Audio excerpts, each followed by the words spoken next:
Voilà, nous arrivons au premier moment fort de cette journée, de cette matinée. Alors si je vous dis qu'on en perde ou qu'on en gagne, il ne cesse de nous échapper, bien sûr, de quoi je parle. Le temps se pose alors immédiatement la question, mais qu'est-ce que le temps? Une question vraiment métaphysique, philosophique presque. Et pour autant qu'on arrive à définir ce qu'est le temps, une autre question qui nous concerne plus aujourd'hui, avec une montre, est-ce bien le temps que l'on mesure? Parce qu'en fait, sur une montre, vous avez deux aiguilles qui fonctionnent extrêmement précisément, mais qui ne font mécaniquement que montrer l'heure qu'on dit qu'il est. Mais est-ce que le temps est aussi dans la montre? Eh bien non, dit le grand invité du jour, pour qui, et là je le cite, le temps loge hors de l'horloge, plus précisément, il n'y a pas plus de temps à l'intérieur qu'à l'extérieur d'une montre, pour la simple raison que le temps ne s'exhibe nulle part de façon directe. Il ne se livre jamais comme un phénomène brut. Nous ne percevons en réalité que ses effets, ses atours, ses avatars, ses déguisements, qui tous masquent sa véritable nature. Mesdames et messieurs, le grand invité du jour est physicien au commissariat à l'énergie atomique en France. Il est aussi philosophe des sciences. C'est un défenseur acharné de la bonne science, de la science fiable. Et c'est donc aussi un pourfendeur infatigable des complotistes et des bonimenteurs de la science. Une citation de lui résume très bien son plus grand souci. Il dit « Nous nous montrons plus enclins à déclarer vraies les idées que nous aimons qu'à aimer les idées vraies, surtout si celles-ci nous déplaisent. » Car notre invité, c'est aussi un fantastique conteur d'histoires sur la science, auteur de plusieurs dizaines de livres, dont un vous intéressera peut-être particulièrement, il s'appelle « Les tactiques de Chronos ». J'espère surtout que l'histoire qu'il va nous raconter maintenant vous emballera. J'ai l'immense plaisir d'accueillir sur scène Étienne Klein.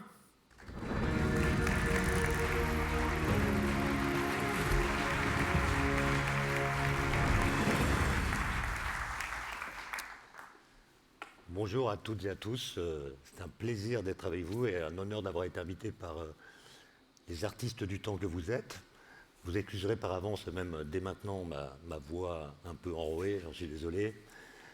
C'est un honneur aussi d'être juste à côté du CERN, où j'ai travaillé pendant 2 ans, de 1990 à 1992, quand on travaillait à la conception du LHC, le grand collisionneur qui est toujours en fonctionnement. Et j'en profite pour vous faire remarquer que écrire SSC juste à côté du CERN, c'est une forme de provocation, puisqu'à l'époque, le projet concurrent du LHC s'appelait le SSC. C'était un projet américain. C'était l'acronyme de Superconducting Collider, une machine de 80 km de circonférence. Un tunnel a été creusé, a commencé d'être creusé au Texas. Et puis à cause de surcoûts budgétaires, le projet a été abandonné, ce qui fait que le LHC a été le seul à pouvoir détecter le boson de Higgs. Le boson Higgs dont on a un peu parlé tout à l'heure, et il a à voir avec la question du temps, puisque comme cela a été dit tout à l'heure, le boson de Higgs nous permet de comprendre d'où vient que les particules élémentaires ont acquis une masse non nulle dans l'histoire de l'univers. En fait, au début, les particules élémentaires, électrons, quarks, avaient une masse nulle. Et puis tout d'un coup, il y a eu ce qu'on appelle une brisure spontanée de symétrie qui a installé le champ scalaire de Higgs dans tout l'univers, et les particules se sont couplées à ce champ d'une façon qui est proportionnelle à leur masse. Celles qui ne se couplaient pas avaient une masse nulle et vont à la vitesse de la lumière. Les autres ont une masse qui dépend de ce couplage, un peu comme si ce champ de Higgs était l'équivalent d'un champ de neige. Les particules ont des skis plus ou moins bien fartés. Celles qui ont des skis parfaitement fartés glissent sans frottement. Les autres glissent avec frottement et ont une vitesse inférieure à celle de la lumière. Donc si vous voulez, ce qu'on a compris, c'est que la masse des particules élémentaires est une mesure de la mauvaise qualité du fartage de leur ski. Voilà. Et ce qui est intéressant, c'est que quand on regarde, vous savez qu'en relativité, pour qu'une particule ait un temps propre, pour que son référentiel soit doté d'un temps propre, il faut que sa masse soit non nulle. Et donc l'installation de ce champ de Higgs, c'est le début du temps de la matière. Les particules deviennent massives, sont dotées d'un temps propre. Et ce qui est curieux, c'est que, et ça peut vous intéresser en tant qu'horloger, c'est que l'anagramme du boson scalaire de Higgs, le boson scalaire de Higgs, c'est l'horloge des anges ici-bas. Avant, les particules étaient comme des anges, sans masse, et tout d'un coup, elles se voient dotées, grâce à ce champ, d'un temps propre qui est celui que vous mesurez. Alors, l'intitulé de mon exposé est stupide, puisque c'était « Que montre une montre ?» Une montre montre le temps. D'ailleurs, il y a un grand philosophe qui s'appelle Heidegger, qui a écrit un livre qui s'intitule « L'être et le temps ». Moi, j'arrive à lire les 10 premières pages, après, je cale, mais dans les 10 premières pages, il dit ceci: le temps se montre dans la présentification de l'aiguille qui avance. Je répète, le temps se montre dans la présentification de l'aiguille qui avance. L'idée que la montre, finalement, montre le temps. Et donc, cette phrase répond à la question posée. Le problème, c'est que je parle depuis 5 minutes et je dois parler 25 minutes. Donc, je vais devoir commenter tout cela et peut-être, en effet, arriver à une conclusion qui contredit cette phrase. Je vais commencer par vous raconter une anecdote à propos de Maurice Ravel, vous savez, le grand compositeur, qui était, paraît-il, un piètre chef d'orchestre parce qu'il avait des tendances à s'isoler dans ses rêves. Et on raconte qu'un jour, il dirigeait un orchestre qui jouait l'une de ses œuvres. Et lors d'un concert. Et tout d'un coup, son corps s'est immobilisé. Ce qui a créé une cacophonie, évidemment, au sein de l'orchestre. Certains musiciens ont continué à jouer à leur rythme, d'autres se sont arrêtés. Et puis, au bout de fraction de seconde, il a repris sa gestuelle, ce qui a engendré une seconde cacophonie. Et après le concert, on lui a demandé « mais qu'est-ce qui s'est passé ?» Et il a expliqué que pendant ce court laps de temps, il avait entendu dans sa tête une interprétation différente de son œuvre que celle que jouait l'orchestre. Il avait entendu une musique intérieure qui l'a rendu sourd à la musique qui était jouée dans la salle de concert. Il était isolé en lui-même. Et ce que je veux vous dire par là, c'est que nous, les humains qui vivons sur Terre, dans un monde très particulier, nous sommes un peu comme Maurice Ravel. C'est-à-dire que nous sommes dans un contexte, la Terre, avec le ciel tel qu'on le voit depuis la Terre, avec une atmosphère qui est ce qu'elle est. Nous sommes dans un champ de gravitation très particulier qui est ce qu'il est. Et ce contexte est très spécifique. Il est très spécial au sein de l'univers. Au point que, finalement, il nous masque l'univers, ou il nous trompe sur lui. Je veux dire par là que le monde dans lequel nous vivons, par sa spécificité, nous fait croire des choses qui ne sont pas vraies. Par exemple, lorsque nous laissons tomber des corps de masse différentes, nous voyons que les plus lourds tombent plus vite que les plus légers. C'est ce qu'on voit, c'est ce que nous montre le spectacle du monde, en quelque sorte. Mais cette loi est fausse, ainsi que Galilée l'a démontré en 1604. Tous les corps tombent à la même vitesse dans le vide. Autrement dit, si nous les voyons tomber à des vitesses différentes, c'est non pas du tout parce que la gravitation les ferait tomber à des vitesses différentes, mais parce que s'ils tombent ailleurs que dans le vide, ils sont soumis à d'autres forces que la gravitation, la résistance de l'air, la poussée d'Archimède, qui sont responsables, et seulement elles, des différences de vitesse que nous observons. Autrement dit, nous nous sommes trompés sur l'interprétation que nous donnons à la chute des corps. Et on pourrait étendre cette conclusion à toutes sortes de phénomènes, notamment à propos du temps. Par exemple, nos montres restent synchronisées. J'avais rendez-vous avec vous aujourd'hui à une certaine heure. Le rendez-vous a été pris il y a très longtemps et je suis arrivé à l'heure, vous aussi. Et quels que soient les déplacements que nous avons faits dans l'espace, en train, en avion, même possiblement en navette spatiale, autrement dit, nos déplacements dans l'espace n'affectent pas la synchronisation de nos montres. Qu'est-ce qu'on en déduit? On en déduit que le temps est universel, il est le même pour tous les observateurs, et il est absolu puisqu'il est indépendant du mouvement des observateurs dans l'espace. Conclusion qui a été renforcée par la façon dont Newton a conceptualisé mathématiquement le temps t absolu, etc. Cette conclusion est fausse. Voilà, nous ne pouvons synchroniser nos montres et les garder synchrones que parce que nos vitesses de déplacement dans l'espace sont négligeables par rapport à la vitesse de la lumière. Si nos déplacements pouvaient se faire à des vitesses non négligeables par rapport à celles de la lumière, nous ne pourrions pas prendre de rendez-vous. Donc, vous qui êtes horloger, je vous invite à louer, à remercier la lenteur de nos transports en commun. Et de même, dans notre monde, si nous voyons deux événements simultanés, distants l'un de l'autre dans l'espace, nous en concluons qu'ils sont simultanés pour tous les observateurs. La simultanéité est absolue, comme dit Newton. Ben, c'est faux aussi. Si vous avez deux événements simultanés dans l'espace, pour vous, pour un observateur qui est en déplacement par rapport à vous, l'un sera antérieur à l'autre et l'autre sera antérieur. L'ordre chronologique même pourrait être inversé selon la vitesse de l'observateur.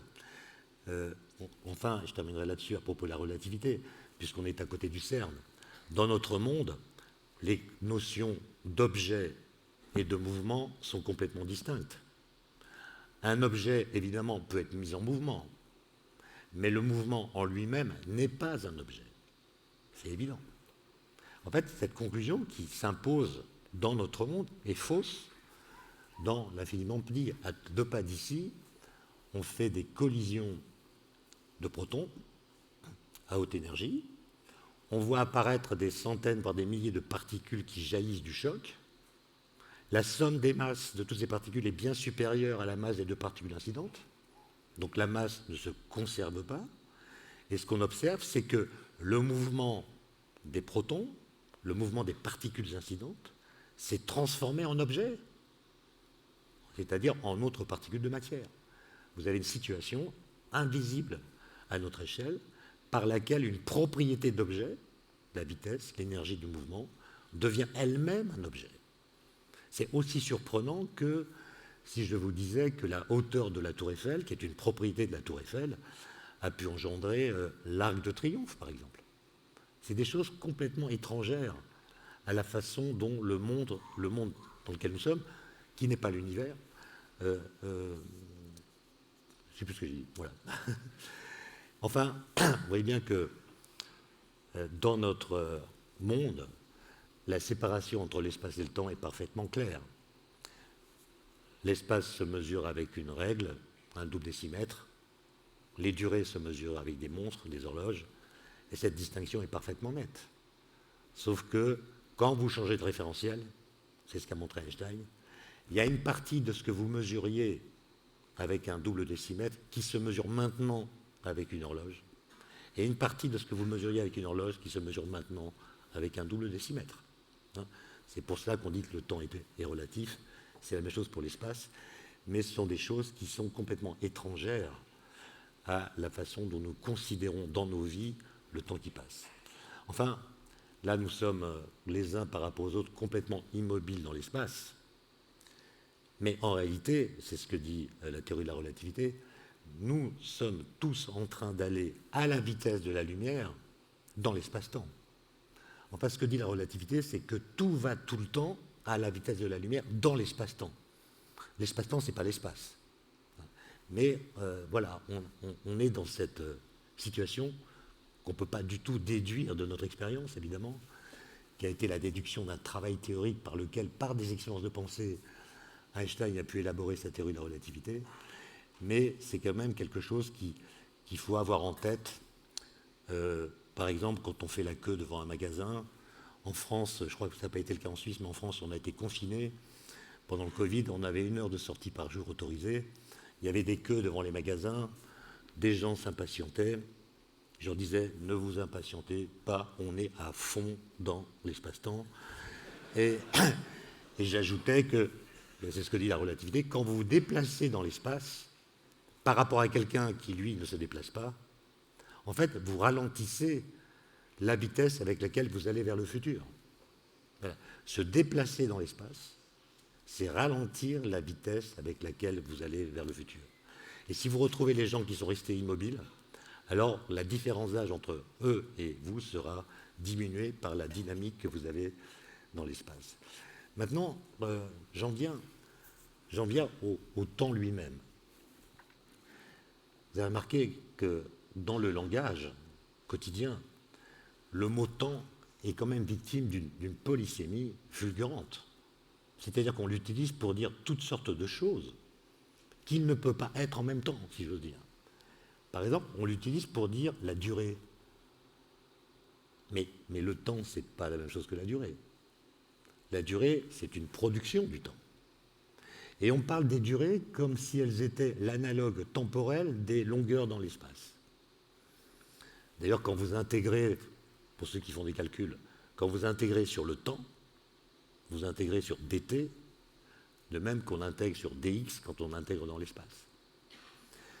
Mais vous voyez quand même qu'il y a une différence fondamentale entre les durées et les longueurs. C'est qu'une longueur, elle est constituée de points dans l'espace qui coexistent en même temps, si j'ose dire. Ils sont là ensemble. Par exemple, le diamètre de cette table, qui fait, j'imagine, un peu plus de 50 cm, tous les points qui constituent ce diamètre sont là. Ils sont là ensemble. Mais une durée, par définition, elle est constituée d'une suite d'instants qui ne coïncident pas, qui n'existent pas en même temps. Ils existent l'un après l'autre. Et vous voyez que la notion de durée, c'était le grand reproche que Bergson, le philosophe, faisait à Einstein. Notre façon de parler de la durée fait comme si elle était comme de l'espace. Tout simplement parce qu'on spatialise la durée. On la vectorise par le biais d'un mouvement dans l'espace. Et on peut se demander si la montre, justement, en faisant défiler l'aiguille, n'est pas en train de nous montrer, non pas la durée même, mais son avatar cinématique, c'est-à-dire son déplacement qui la matérialise par le défilement de l'aiguille sur l'écran. Le mot temps, il sert aussi à dire le changement, le devenir. Alors que, si vous connaissez tous la mécanique de Newton, la façon dont on représente le temps dans les équations de Newton, même dans toutes les équations de la physique, les équations de l'électromagnétisme, les équations de la relativité, les équations de la mécanique quantique, le paramètre t, quand vous l'écrivez dans une équation, il a toujours le même statut. Quel que soit l'instant que vous désignez, il est noté mathématiquement sous la forme du paramètre t. Ça veut dire quoi? Ça veut dire que le paramètre t ne change pas au cours du temps sa façon d'être le temps. Donc le temps newtonien, c'est finalement la seule chose qui ne change pas dans l'univers, au sens où il ne change pas au cours du temps sa façon d'être le temps.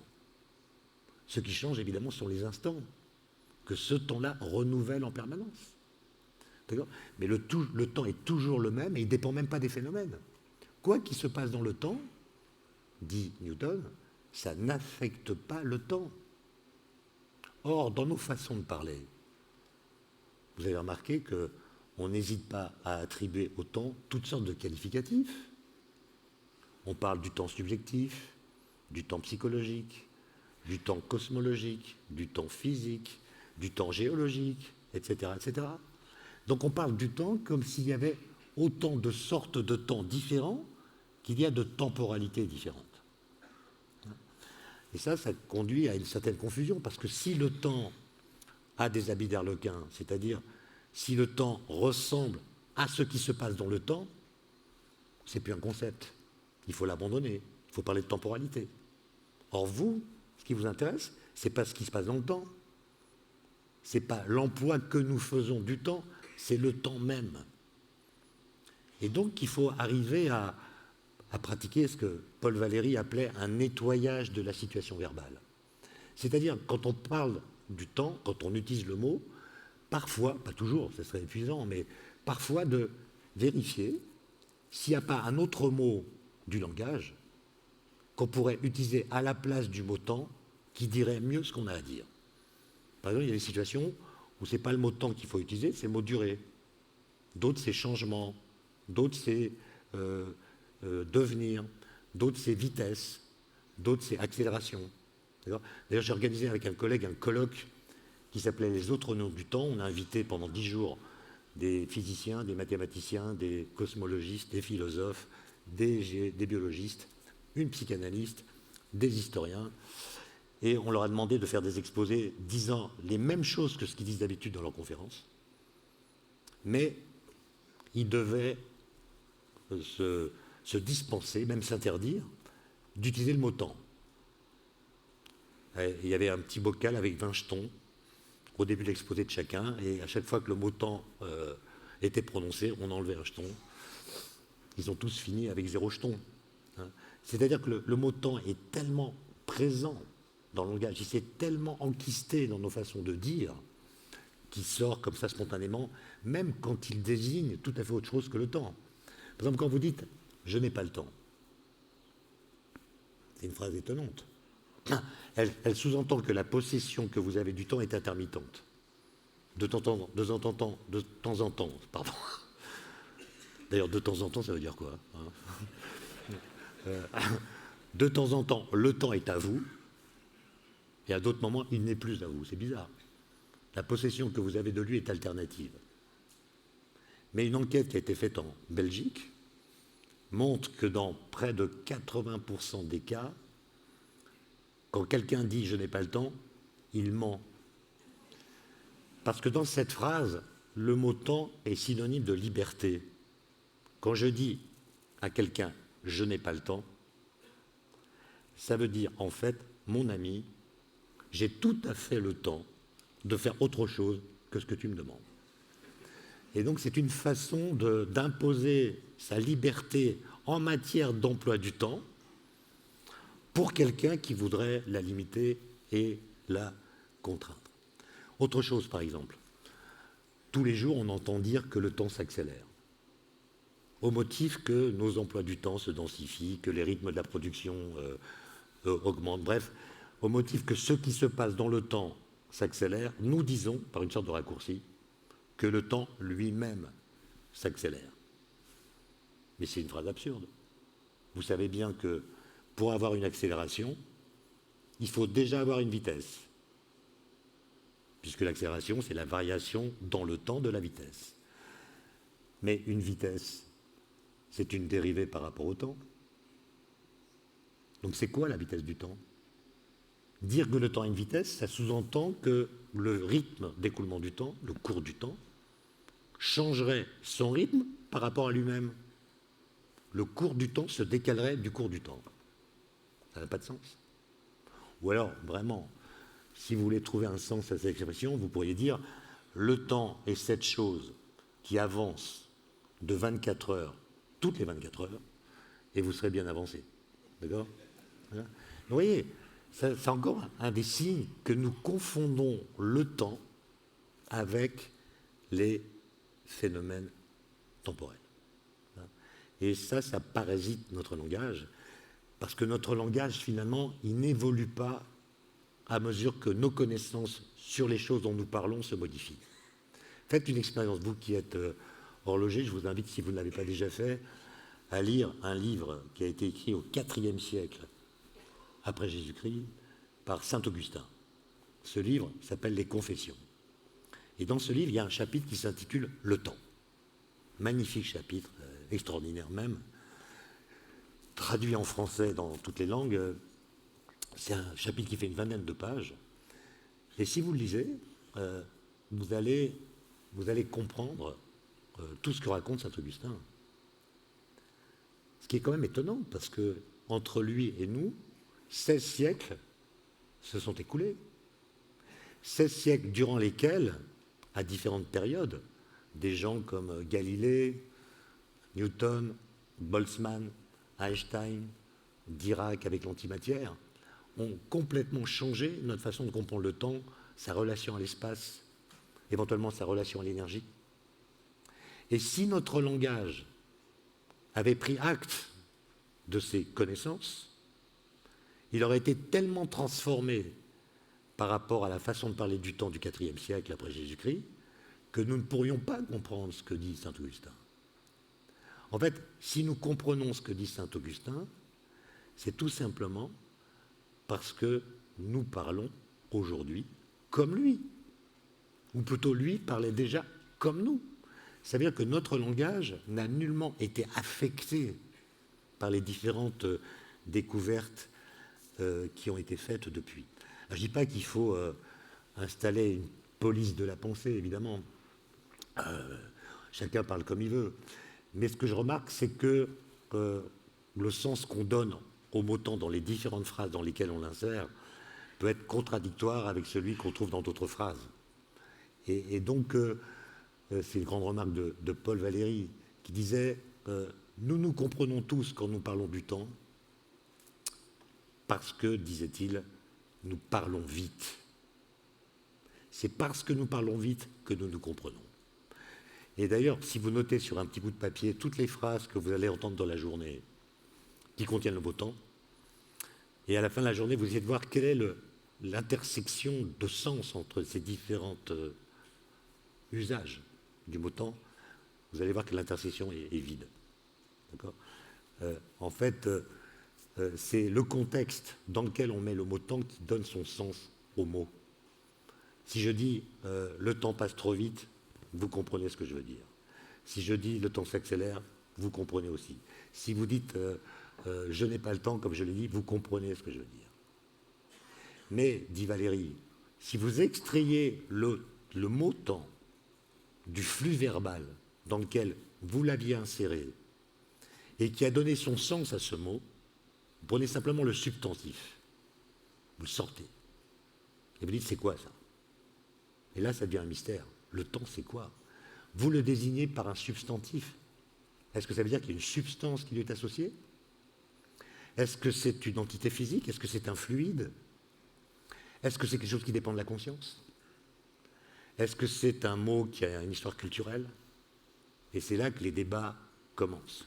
Mais je vois que je suis en train de déborder, non pas du temps, c'est impossible, mais de déborder de la durée qui m'est attribuée. Et donc ma conclusion, c'est que ce que montre une montre, ce n'est pas tout à fait le temps qui renouvelle les instants. C'est sa déclinaison cinématique par le biais d'un avatar de la durée qui est un mouvement dans l'espace. Et donc la montre, c'est un dispositif qui transforme un produit du temps, la durée, en un espace qui se parcourt à une certaine vitesse. Et donc en effet, le vrai temps, lui, et j'espère que ça ne vous déçoit pas trop, loge hors de l'horloge. Je vous remercie pour votre attention.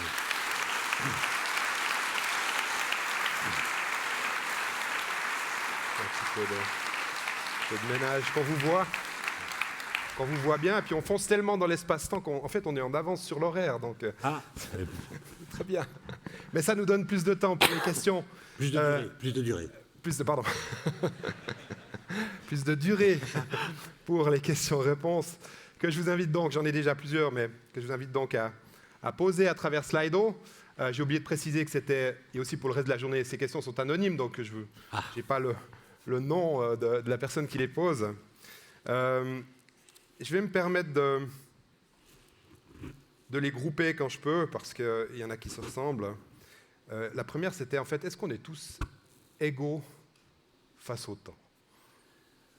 Égaux face au temps. Alors c'est...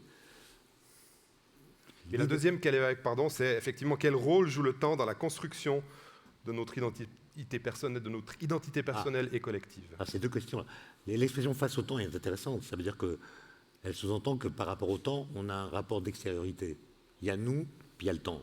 Voilà. On est face à lui. En fait, on est plutôt en lui.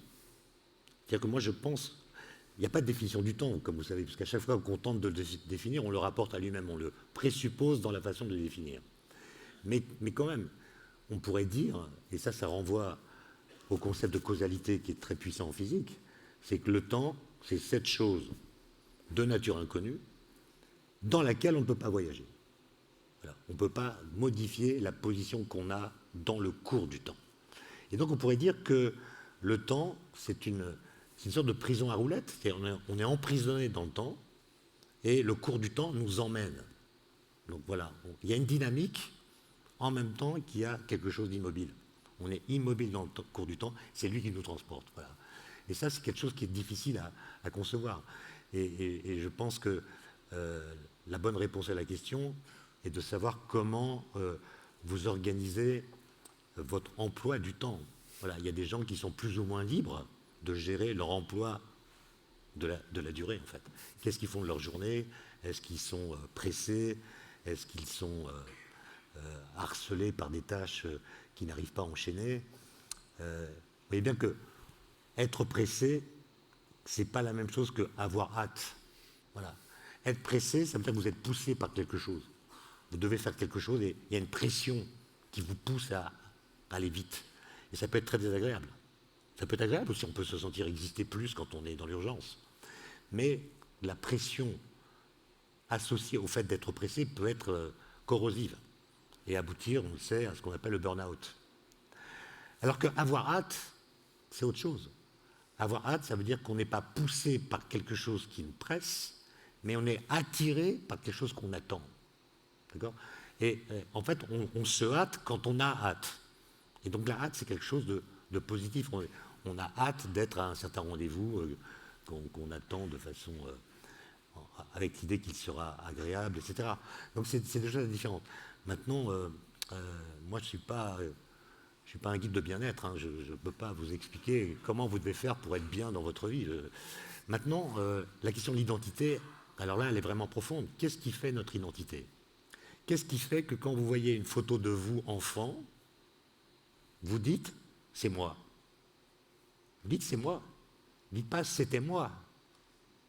Vous dites « c'est moi ». Ça veut dire que vous associez une sorte de continuité de votre moi au cours du temps. Vous avez changé physiquement, même intellectuellement sans doute, mais vous êtes le même moi. Sur quoi se fonde ce moi? Alors, dans le corps, vous savez, on a des cellules qui se renouvellent à des cadences très rapides, hein, sauf peut-être celle du cerveau, mais toutes les cellules du corps se renouvellent à des rythmes très élevés, de sorte qu'il n'y a aucune cellule dans votre corps aujourd'hui qui était présente dans le corps de l'enfant que vous étiez. On est comme un bateau de Thésée, vous savez, qui change ses planches en permanence. Et les Grecs se demandaient, un bateau qui change ses planches en permanence, est-ce que c'est le même bateau?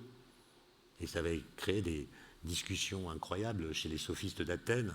Certains disaient, oui, le bateau reste le même, d'autres disaient, non, il a été remplacé par autre chose. Et ça, c'est quelque chose de fondamental, parce que dans la langue française et dans beaucoup d'autres langues indo-européennes, vous avez remarqué que cette contradiction qu'il y a entre l'identité et le changement, comment est-ce qu'on peut être identique à soi alors qu'on change? Voilà. Eh bien, cette contradiction fondamentale, elle a été résolue par un stratagème langagier. C'est qu'en français, et vous parlez peut-être allemand ou anglais, etc., c'est pareil, le sujet du verbe changer, c'est ce qui ne change pas quand vous dites qu'il a changé.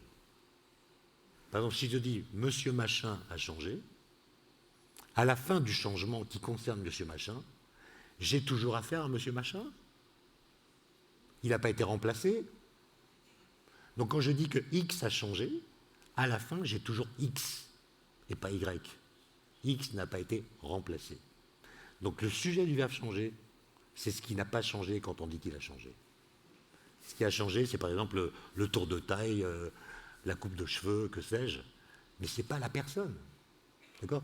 Et donc votre identité, je vous laisse réfléchir à la question de savoir qu'est-ce qui la fonde, qu'est-ce qui, en vous, quand vous changez, ne change pas. Et vous trouverez la réponse pour vous à la question que vous m'avez posée. Je botte en touche. Voilà. Alors, vous parliez du cerveau, il y a deux questions qui se ressemblent, je les lis. L'apparente complexité n'est-elle pas simplement la manifestation de l'incapacité de notre cerveau à élaborer un concept plus adapté à la réalité de l'univers? J'en mets une deuxième, parce qu'elle lui ressemble.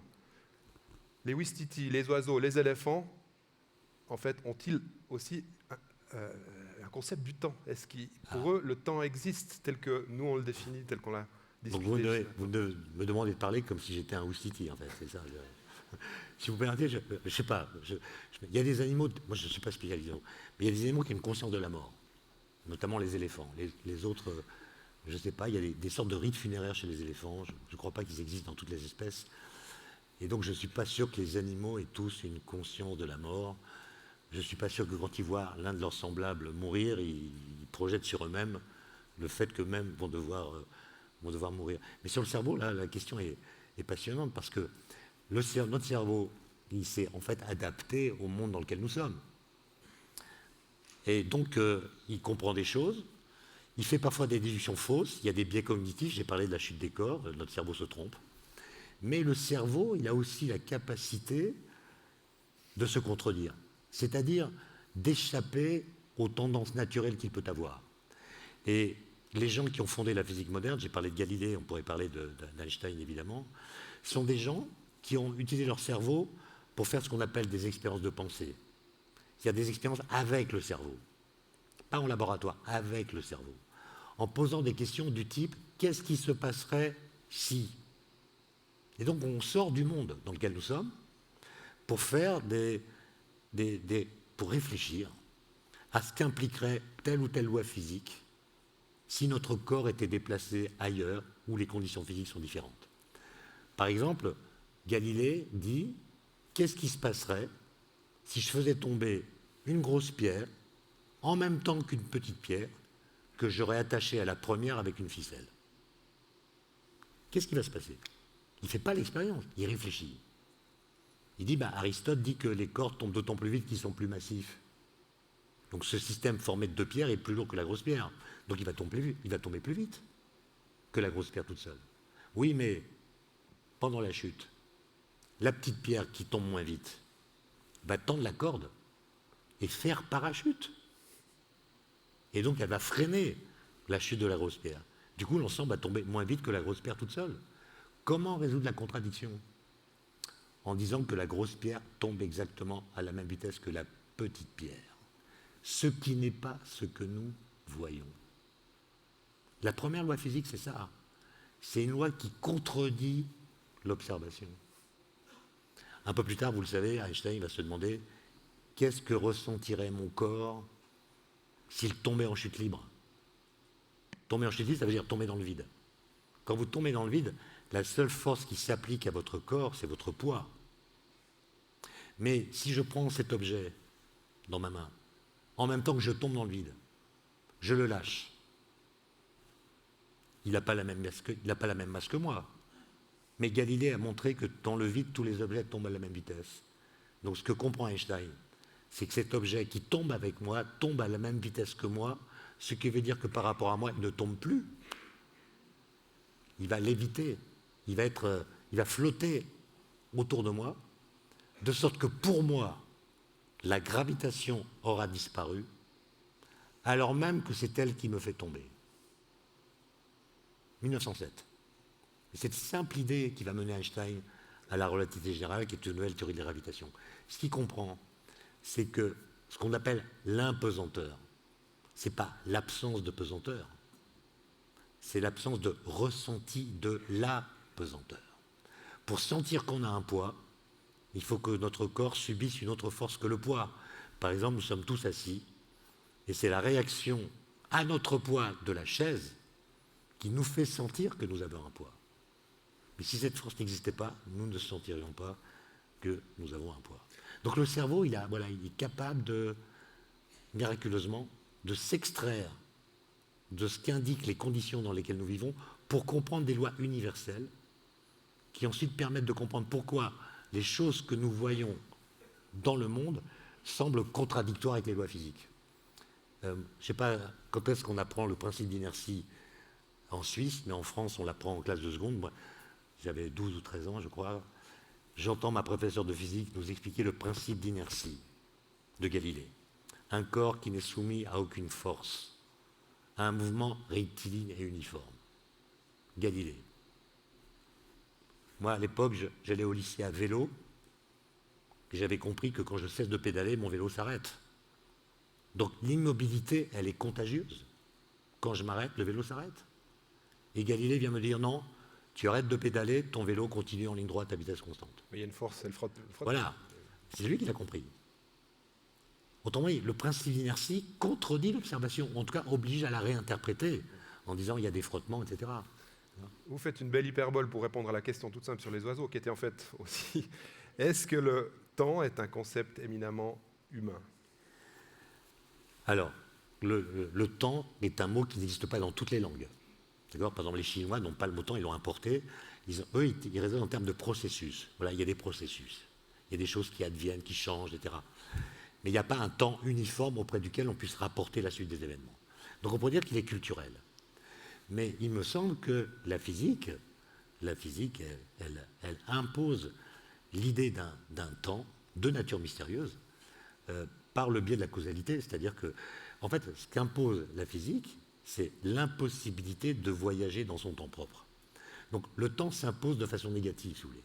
Vous ne pouvez pas voyager dans votre temps propre. Mon temps propre peut se décaler du vôtre si je me déplace rapidement dans l'espace, mais je ne peux pas modifier, en gros, mon âge. Voilà. Donc le temps s'impose d'abord par cette impossibilité, et en cela, je pense qu'il transcende la culture, c'est-à-dire que c'est une donnée naturelle, même si on lit parfois des livres de physiciens qui s'intitulent « Le temps n'existe pas », on voit que c'est des titres accrocheurs, parce que d'abord, ça vous mettrait tous au chômage, mais ensuite, vous voyez, dire que le temps n'existe pas, ça suppose de très exactement savoir ce qu'est le temps, et ensuite de ne pas le reconnaître dans les formalismes physiques qu'on est en train de construire. Or, comment pouvez-vous savoir ce qu'est le temps si le temps n'existe pas? Il y a une sorte de contradiction là. Alors, vous parliez de la Chine, il y a une question intéressante aussi ici. Est-ce que les mêmes abus de langage sont présents dans toutes les langues, dans toutes les civilisations, qu'elles soient d'aujourd'hui ou du passé? Oui, oui, je crois, et le langage évolue peu, et il y a quand même des différences. Par exemple, le français est une langue qui utilise le même mot pour dire le temps qui passe et le temps qu'il fait, chose qui n'existe pas en allemand, en anglais, time, weather, etc. Donc oui, il y a des comme ça des abus de langage, mais le but du langage, c'est quand même de pouvoir communiquer, de se comprendre les uns les autres. C'est pas de dire le monde. Question plus mathématique cette fois, puisqu'il y a beaucoup de scientifiques dans la salle. La perception du temps, ou plutôt de la durée, est-elle effectivement non linéaire, mais plutôt logarithmique, car perçue en fonction justement de la durée vécue? Alors, en effet, il a été montré que la perception des durées, par exemple d'une année, dépend de l'âge. En fait, plus on vieillit, plus l'année qui vient de s'écouler représente une proportion faible de la durée totale de son existence. D'accord ? Et donc, une année semble d'autant plus courte, et peut-être que l'évolution est logarithmique ou à peu près. Maintenant, pour ce qui est de la perception des moments, quelle que soit leur durée, on voit qu'il y a des variations énormes. Enfin, notre cerveau, pour le coup, et c'est d'ailleurs grâce aux faiblesses trompeuses de notre cerveau que vous existez. Notre cerveau est une toquante pourrie. Enfin, ça ne marche pas. Si vous demandez aux gens à l'avance de dire quelle sera la durée de tel phénomène que vous allez leur présenter, ils vont se concentrer et les résultats qu'ils vont vous donner vont être imprécis, mais quand même, il y aura une valeur moyenne. Par contre, si vous ne les prévenez pas à l'avance, qu'à la fin, vous leur demanderez la durée qui s'est écoulée, ils vont dire n'importe quelle grandeur, parce que cette durée ressentie va dépendre de leur état psychologique, s'ils s'ennuient ou pas, etc. Donc il y a une subjectivité de la perception des durées qui est énorme, au point que d'aucuns disent qu'il y a une subjectivité du temps. Non, il y a une subjectivité de notre rapport au temps. On revient au monde des horlogers. Et en fait, on a une montre pour corriger notre cerveau. Justement, parlons de montre. Une question toute simple pour revenir au sujet d'aujourd'hui, en fait. Est-ce qu'on peut dire qu'une montre affiche son temps?